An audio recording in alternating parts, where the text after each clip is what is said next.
Bonjour à toi dans cette nouvelle vidéo de ma chaîne YouTube. Aujourd'hui, on va parler de sujets que j'avais envie de parler. Je sais pas combien de temps ça va durer, mais j'avais besoin de faire une vidéo pour que ça me sorte de la tête.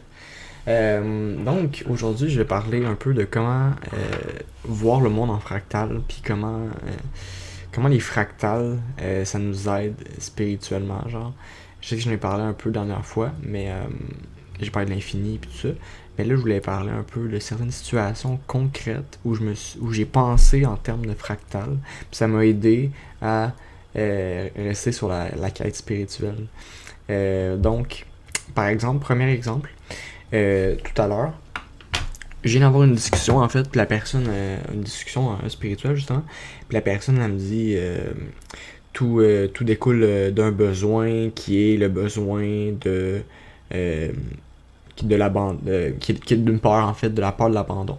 Là moi, ben là, le premier réflexe mental que j'ai eu c'est de me dire ben c'est pas vrai, parce que la peur première c'est la peur de la mort. Et tout découle de la peur de la mort finalement. Mais juste réaliser que c'est une question de point de vue. Parce que, oui, ça peut découler de la peur de l'abandon, mais ça peut découler, mais cette peur de l'abandon-là découle de la peur de la mort. Mais ça veut pas dire que cette vision-là qu'elle avait était fausse. Aucunement. C'était parfaitement vrai. Donc, mon esprit qui veut contredire, je l'ai tassé, mon ego finalement, je l'ai tassé en m'imaginant juste, je zoome dans une fractale, mais on peut toujours zoomer finalement. Fait que j'ai pas peut-être que je suis un peu plus près, je suis un peu plus zoomé finalement sur Dieu dans un sens, c'est la source infinie qui crée toute la vérité. Mais ça veut pas dire que son point de vue était pas vrai. Donc ça c'est quelque chose qui m'a aidé. Puis finalement c'est pareil j'ai eu un différent aussi, une argumentation, on peut quasiment dire une chicane. Puis là, mon ego, il intellectualise, puis là, il est comme, ouais, mais ta. Fait que, c'est ça qu'elle, tu sais, elle a ça à se reprocher. Puis, moi, je suis une victime un peu, tu sais, mon ego, il se place en victime, puis il met la faute sur les autres. Euh, puis encore maintenant, là, je, j'ai je suis encore en, je partage encore ces opinions-là de mon ego, que sur certains aspects, j'ai raison, mais je me dis aussi, je vois la situation en termes de fractal. Et là, c'est là que je réalise que, par exemple, on peut prendre les deux situations, les deux points de vue, les comparer, puis dire, ok, voilà, ce point de vue-là de chacun des points de vue, ben c'est lui qui a raison. C'est ce que mon ego veut dire. Mon ego, il analyse son point de vue, le mien, il est comme, bon, ben c'est moi qui ai raison. Même si j'ai mon esprit critique embarqué là-dedans, là, puis tout, là, j'ai fait beaucoup réfléchir, etc. Mais on peut zoomer dans chaque point de vue et voir des détails qu'on n'avait pas vus avant et découvrir des nouvelles affaires et découvrir du background sur chacun des vies. On peut toujours se mettre plus en contexte, plus en contexte, plus en contexte. Puis on peut se mettre tellement en contexte, la personne, on peut se mettre encore plus en contexte que ce qu'on est conscient finalement. Dans mon inconscient, etc., dans mes anciennes vies, je veux dire, tout le contexte d'une argumentation est infini, finalement, est une fractale. Donc, dans toutes les définitions, les coins, les refoulements, les formes, puis les détails cachés, finalement, dans les fractales, si on zoome sur chacun des points de vue, ben on peut pas on peut pas affirmer for sure que c'est une personne qui a raison sur une autre. On peut zoomer, puis être comme, bon, ben, c'est toujours elle qui a raison, c'est toujours elle qui a raison, c'est toujours elle qui a raison, avec un certain esprit de jugement. Mais, on sait jamais quand est-ce qu'on va tomber sur des arguments qui vont être pour l'autre point de vue, qui finalement nous dit qu'on n'a pas raison. C'est pour ça qu'on n'est jamais, faut jamais comme dire l'autre a raison, ou j'ai raison, ou peu importe. Faut jamais comme faut garder un esprit ouvert. Puis une fractale, ça m'aide à faire ça.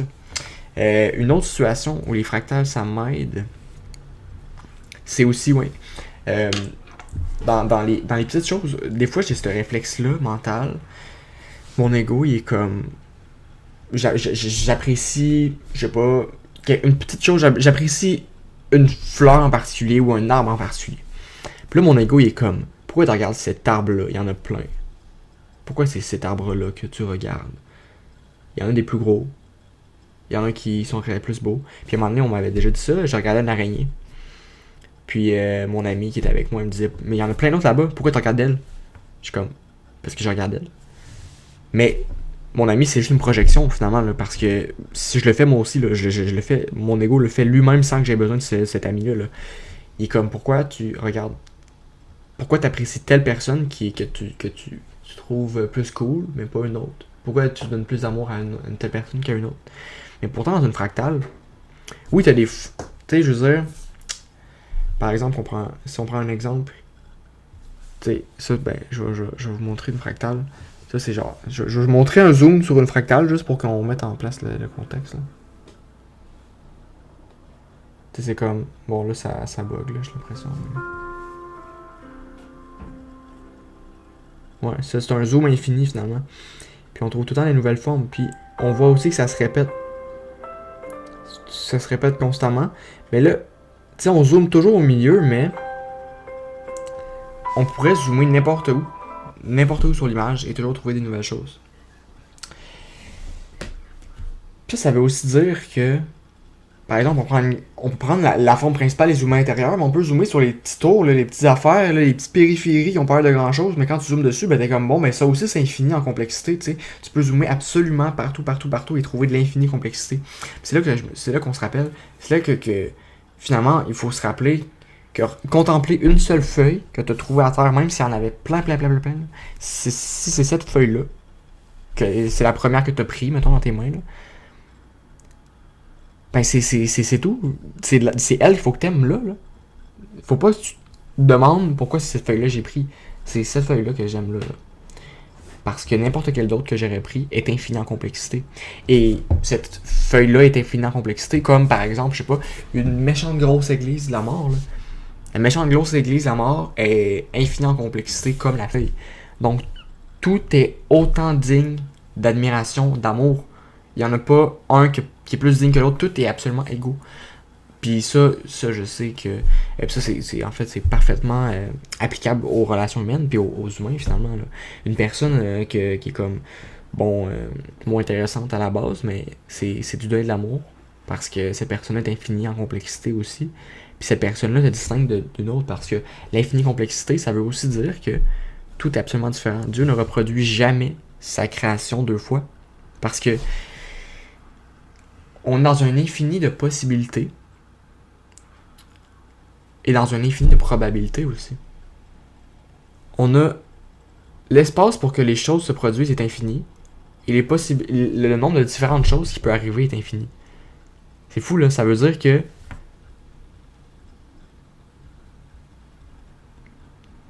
là on peut se demander, oui, ok, mais si il y a par exemple dans un espace infini avec un infini de nombre de choses différentes qui peut combler cet espace-là. Est-ce que une chose va se reproduire deux fois? Est-ce que c'est une bonne question? Parce que c'est diviser l'infini par l'infini. Parce que c'est une question de probabilité, right? Quelles sont les chances de piger une bille qui est unique sur 10 billes?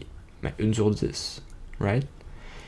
Quelle est les chances de piger une bille rouge dans un sac de juste des billes rouges? Ben, c'est une chance sur une.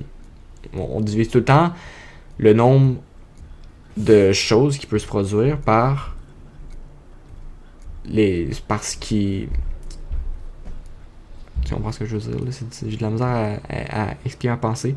Mais on divise tout le temps... C'est une question de probabilité. Quelles sont les chances qu'on pige ça selon le nombre de ce qui pourrait se passer, right? Sauf que là, c'est diviser l'infini par l'infini parce qu'il y a un infini dans un infini. Fait que les chances que une création divine se reproduise exactement la même deux fois, c'est infini sur infini. Ça, c'est une forme indéterminée. Je sais pas comment ça s'applique, mais moi, je suis convaincu Puis c'est une certitude que Dieu ne reproduit jamais une création deux fois. Peut-être qu'à des millions, des milliards de je sais pas combien, un nombre absolument inimaginable de kilomètres, d'années-lumière, mettons là, il y a une personne comme moi qui est dans la même situation, puis qui parle à sa caméra dans une même chambre, mais il va y avoir au moins un détail, il va y avoir au moins quelque chose de différent.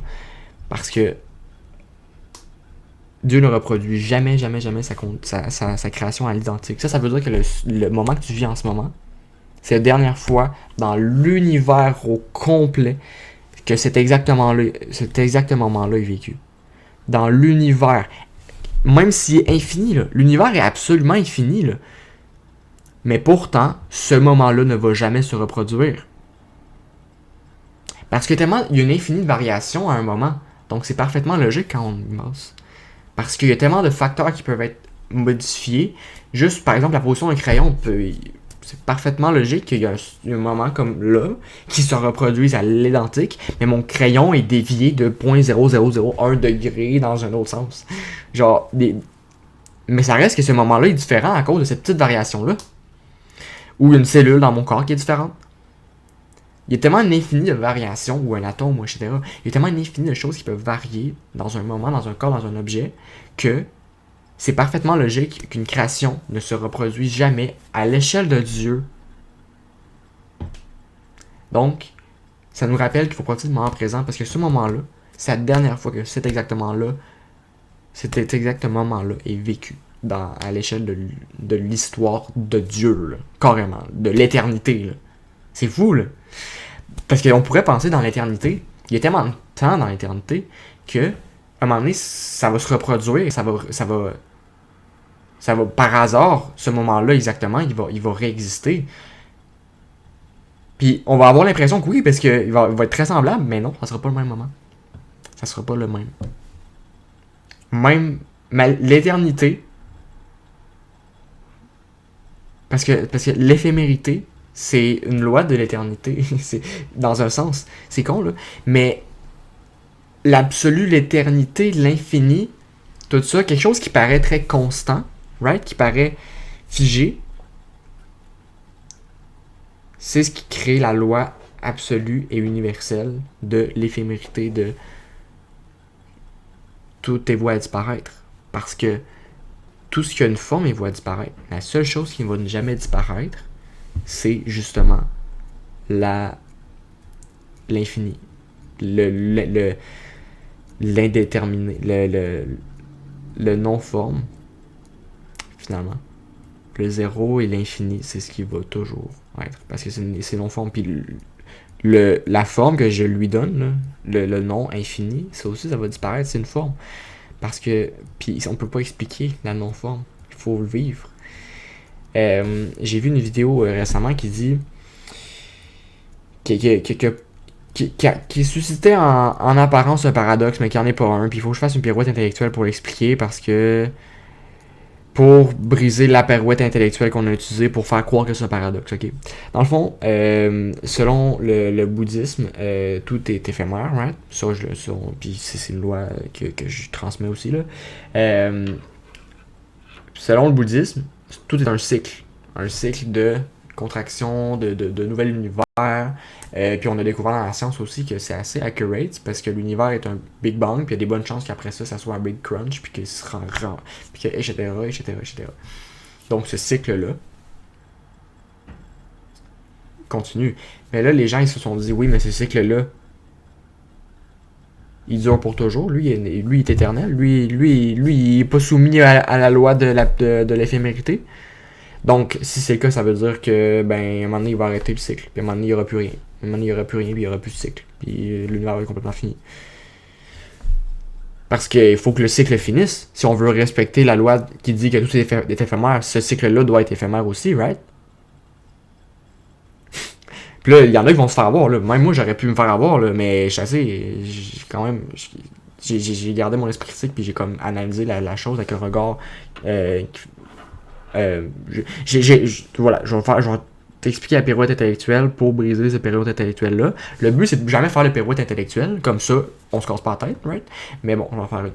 Parce que ça fait peur au monde, tu sais. Est-ce qu'il va y avoir plus rien à un moment donné pour vrai? Ben non, il va pas avoir plus rien. C'est comme le cycle doit se terminer pour... Puis après ça, il va plus avoir rien. Parce que s'il y avait encore de quoi, ben ça voudrait dire que le cycle est éternel. Puis là, on joue au paradoxe de Pinocchio. Si Pinocchio disait mon nez va grandir, là. Est-ce qu'une éternité avec plus rien, c'est vraiment quelque chose, c'est éphémère? Non, c'est pas de l'éphémérité, c'est de la stagnation totale.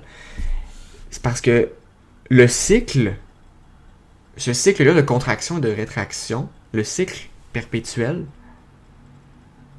est inscrit, c'est comme ça que la loi de l'éphémérité s'exprime, ok? Et la loi de l'éphémérité est éternelle. Fait qu'en gros, là, ce qu'il aurait fallu dire, là, pour pas qu'on puisse faire la pirouette intellectuelle puis qu'on se casse la tête, c'est tout est éphémère, sauf l'éphémérité. Fallait rajouter cette phrase-là parce que sinon il y a du monde qui allait imaginer un paradoxe. Tout est éphémère, sauf l'éphémérité. Alright? Fait que l'éphémérité, donc l'effet de cycle, donc de renouvellement constant, ça c'est éternel. Parce que c'est ça l'éphémérité. Est-ce que l'éphémérité peut être éphémère? Ça fait pas de sens. T'sais, je veux dire, là, c'est juste... c'est la pirouette intellectuelle, tu comprends? Donc, tout est éphémère, sauf l'éphémérité. L'éphémérité est éternelle. Voilà, tout simplement. Donc oui, le cycle de renouvellement, de contraction et de rétraction, de Big Bang, puis de Big Crunch, d'énergie noire, puis de gravité qui va rassembler tout ça, ça c'est éternel, absolument. Ça va toujours continuer. Parce que l'éphémérité appartient à la non-forme. Donc, la non-forme ne peut pas vraiment être contredite par une forme. Quand on dit tout est éphémère, tout est éphémère. Tout, c'est de la forme. Le rien et l'infini, c'est-tu quelque chose? On peut-tu vraiment le considérer dans le tout? Le tout est éphémère exclut la non-forme. Puis là, j'utilise encore de la forme là, avec mes mains, là, mais parce que c'est plus simple. Donc, tout est éphémère parce que l'éphémérité est rien. Tu comprends? Là, c'est une pirouette intellectuelle, je le sais. Là. Puis c'est peut-être pas tout le monde va comprendre. Mais tout est éphémère parce que l'éphémérité appartient aux non-formes, au néant, au rien. Donc, la première phrase se suffit. Mais parce que les gens n'ont pas encore une compréhension spirituelle assez avancée. Puis il n'y a aucun... Voilà, c'est pour ça que je fais cette vidéo-là, pour clarifier. À cause que les gens n'ont pas encore une compréhension spirituelle assez avancée, ben ils se disent, ok, ben là, il y a un paradoxe. Non, il n'y en a pas. Il n'y en a absolument pas de paradoxe. Tout est éphémère, c'est une phrase qui se suffit. Tout est éphémère. Puis quand tu y penses pas trop, c'est logique. Tout est éphémère. Effectivement, le cycle de renouvellement éternel. Puis tu sais, à chaque cycle, chaque univers va être différent l'un de l'autre. S'il y avait un univers complètement pareil, là, oui, ça serait paradoxal, mais non, ça n'est pas. Là. Est-ce qu'il y avait autre chose que je voulais dire? Je crois pas. Pour l'instant, ça va être ça. Fait que une petite vidéo de 18 minutes. Fait que merci de l'avoir écouté, j'ai apprécié. Je vais te souhaiter une belle journée. Ciao, ciao.